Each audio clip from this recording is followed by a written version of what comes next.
We all love stories, don't we? I'm here to tell you a story which has a lesson for all of us. Ladies and gentlemen,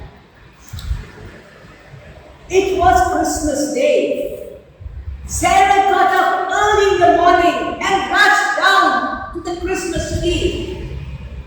But when she reached there, she saw her brother Henry before her.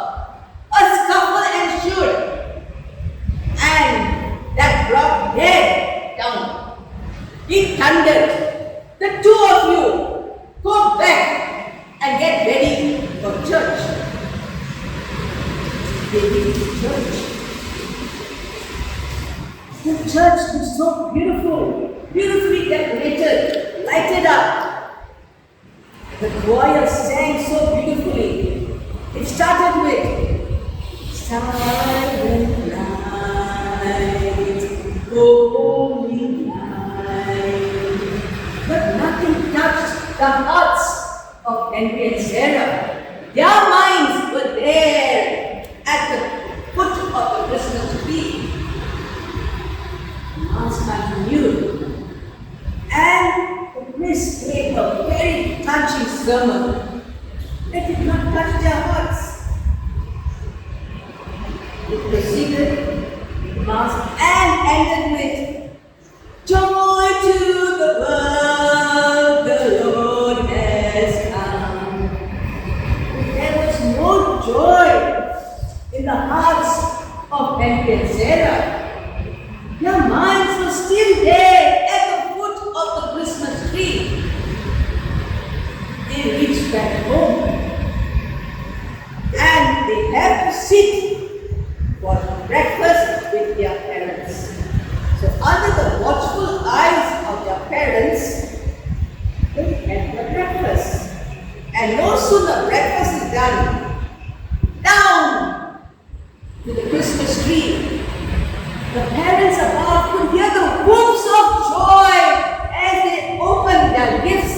"Yay!" And they said, "I got what I asked for from Santa Claus." Sarah said, "I too got whatever I asked for from Santa Claus. We have been good children." Now, the day continued, and there was a party scheduled at 7 p.m. for the non-Christian friends. Friends are trickling in one by one. The house was nicely decorated and lighted. At this end stood the majestic Christmas tree. At the other end sat the divine crib, and the table was laden with goodies, party games, stomachs filled with all those goodies. And then the parents instructed, and the mother said, "Let's have a round of Christmas carols." And she started, "Rudolph the Red-Nosed Reindeer," and all of them started singing gusto. Mother detected a knocking at the door, but nobody else could hear the sound. They were full of gusto singing. She said, "Stop!" Everybody stopped.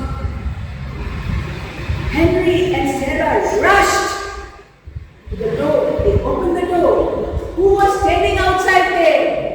A small boy in rags, looking so famished. The mother called the boy in. "Come, son." The boy came in. "Whose son are you?" The boy said, "I am the son of Mary and Joseph." Then the mother asked him, "What is your name, son?" The boy said, "My name is Jesus. Today it's my birthday, but you have not invited me." And as he spoke, he was illumined with a bright glow. Everyone there felt that glow. There was a hush in the room. Sarah and Henry said, "Jesus, wait, we are going up. I need to get our gifts for you." Jesus was gentle count your gifts. Whatever you do, to the least of my brothers, that you do unto me. If you go in the hospital and visit the sick, you are doing it for me. If you go to the old aged home and visit them, you are doing it for me. Everyone there understood the message that was being given out. As the guests went back home, I'm sure they thought about their festivities. The festivals which Indian director Mayur had spoken to us about. The festivals where we eat. They thought, in our festivals, do we pay attention to the chief guest, the guest, or do we just bother about the trivialities, the externals? The same thought was passing around here. Jesus sitting in the midst of parents and children, street children. And they got the same thing too. The current went off. It returned. But Jesus was not there. They looked at each other. Was this just a dream, or had it really happened? But the message was clear. They had been concentrating only on the trivialities, on the surroundings, but not on the chief guest. The chief guest was forgotten. A message to all of us here. Do we forget the guests at our festivals?